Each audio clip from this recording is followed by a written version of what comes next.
Morjes. Aikaa on tosiaan kulunut aika monta vuotta, kun AM Racing on viimeksi ajanut kilpaa ja paljonhan tässä nyt on tapahtunut vuosien saatossa ja nyt olisi niinku uudet tuulet niin sanotusti tässä tulossa totta, että 3-kutosella Pemarsilla ajettiin rokkirallia silloin useampi vuosi ja sitähän sitten tehtiin, rakennettiin kaikenlaista siihen ja se rupesi kori olemaan aika väsynyt ja moottorikin siitä rupesi olemaan taas toistamiseen aika rikki ja siinä vaan tuumattiin sitten, että eiköhän tää ollut tässä tämän auton osalta ja se pistettiin sitten lihoiksi ja myytiin osina pois sitten ja sitten ruvettiin miettimään, että mitähän sitten. Monta vuotta ollut tosiaan haaveissa, että rakennettaisiin toinen ihan alusta asti auto ja no hommattiin sitten toinen kori E30 Farkku Pemari, joka on projektina sitten ollut tässä useamman vuoden ja siihen olisi sitten tarkoitus tehdä pikkuhiljaa. Sehän sitten paljastui aika huonoksi se kori, mutta pikkuhiljaa uusitaan siihen osia ja peltejä ja muuta, et hei siinä. Jos sillä joku kesä ajettaisiin taas sitten jonkinlaista rallycrossin tynkää tai jotain. Mutta tosiaan nyt on sitten, tässä on tullut vähän toisiakin haaveita niin sanotusti toteutettua ja on hommattu sitten niin kuin tässä näkyy, että on vähän toisenlainen kabiini ja tuossa yhteistyössä Jyväskylän autopuhdistuksen ja Risto Pulkkisen kanssa sitten hommattiin tämmönen V-tonni 600 Golfi ja sillä olisi nyt sitten tarkoitus ruveta ajamaan ensi kautena todennäköisesti harrasterallisarjaa ja katsotaan sitten mitä kaikkea muuta tullaan ajamaan. Autohan on tosiaan ihan vakio V1600, kaaret ja penkit on vaan laitettu ja alustaa vähän laitettu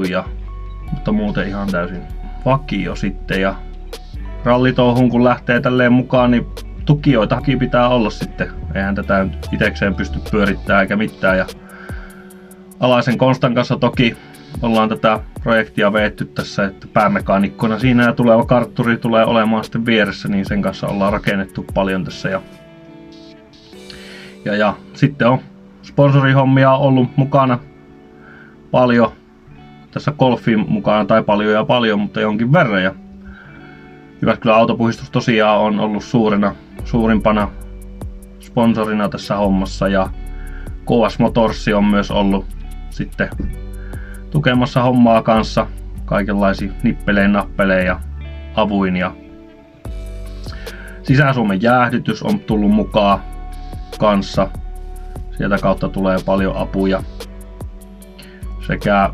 Lounasravintla Vili Manni on myös tässä uusimpana mukana hommassa, että voidaan katsomaan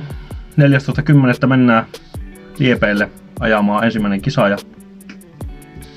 katsotaan miten auto toimii. Se on semmonen vähän testikisa ja sitten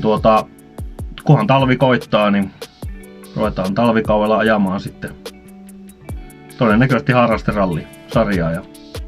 jotain muita kisoja, mutta tämmöisiä uusia tuulia on tullut ja katsotaan mitenkä tää tästä lähtee ja videoitahan yritetään tässä nyt tehdä yksi kaveri mukana kanssa, joka taitaa ja osaa videoteot sun muuta, niin yritetään tässä nyt sitten tehdä, että ainakin rallin osalta sitten videoita ja kaiken näköistä päivitystä, että saa vähän näkyvyyttä kaikille ja katsotaan sitten, että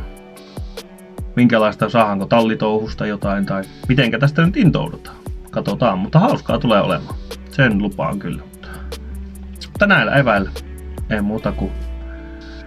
talvikautta koheen ja